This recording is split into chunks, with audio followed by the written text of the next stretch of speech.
one girl for whom that is going to be a reality. Kate Middleton living the dream today. The dress, we're getting a glimpse of it.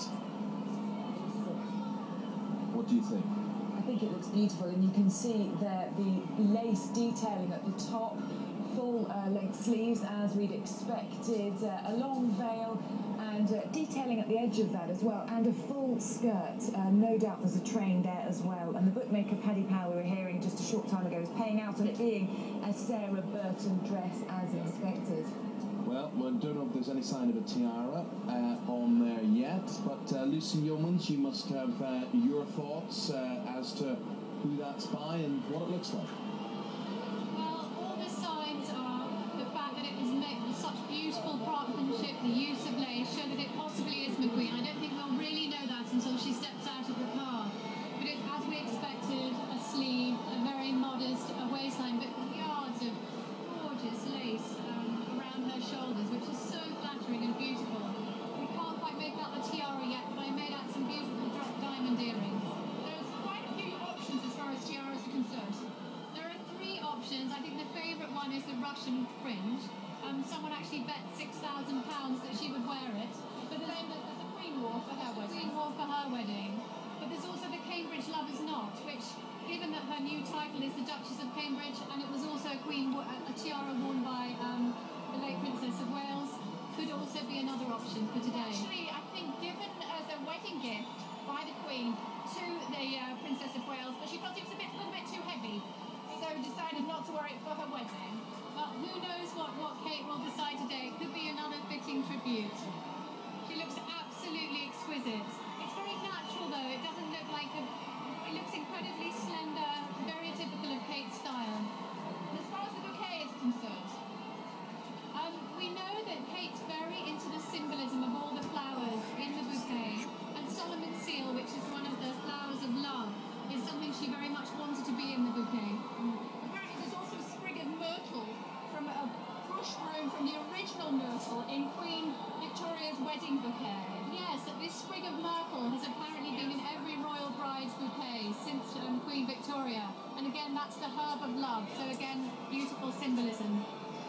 She doesn't toss the bouquet, does she? No, she leaves it potentially at the tomb of the unknown soldier, which is again another royal tradition. It was actually, I think, first introduced by the Queen Mother, our late Queen Mother, who spontaneously left it at the tomb of the unknown soldier, her brother having died in the First World War, and ever since royal brides have returned their bouquets.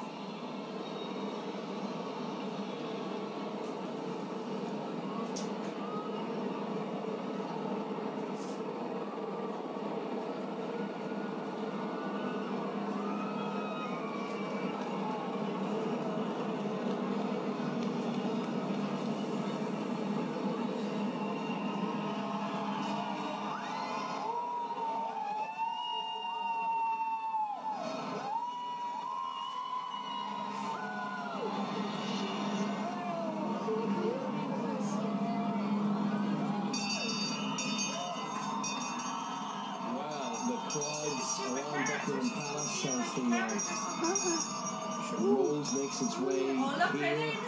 Absolutely delirious. Dippy Arbiter, can you get a glimpse of that tiara? Can you identify that one for us? Well, it's very difficult to see the tiara because it's covered by the veil.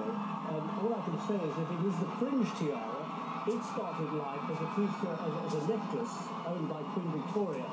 She gave it to her daughter-in-law, Queen Mary, who in 1919 had it broken up and made into a tiara. And the first outing it had was late Queen Elizabeth, the Queen Mother, in 1923 when she married Prince Albert.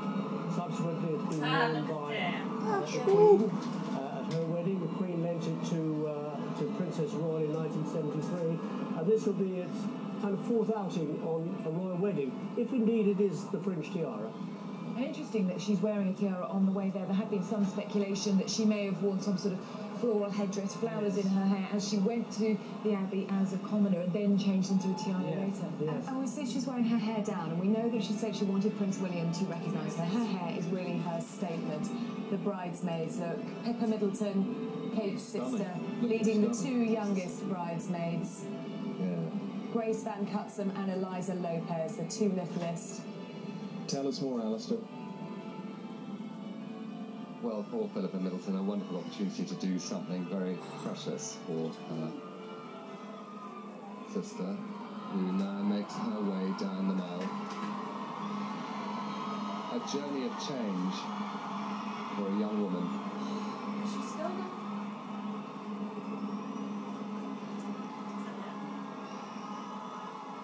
This Rolls Royce was given to the Queen for her Silver Jubilee with wonderful glass back, which enables much more light to come in, and that's why it's so perfect, so that we can all see Catherine as she makes her way with her dad, Mike Middleton.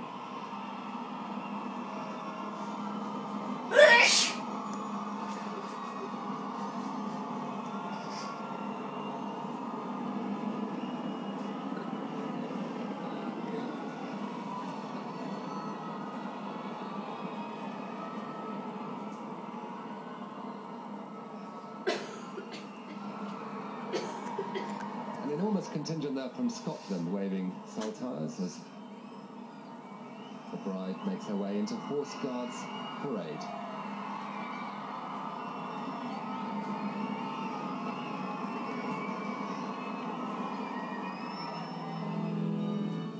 Waiting at the Abbey,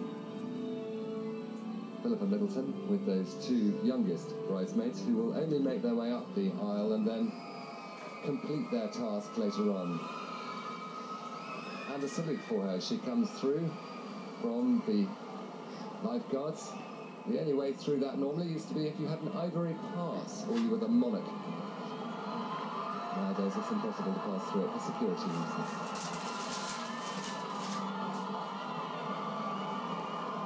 She really does look incredibly relaxed as she makes her way towards Parliament Square down Whitehall.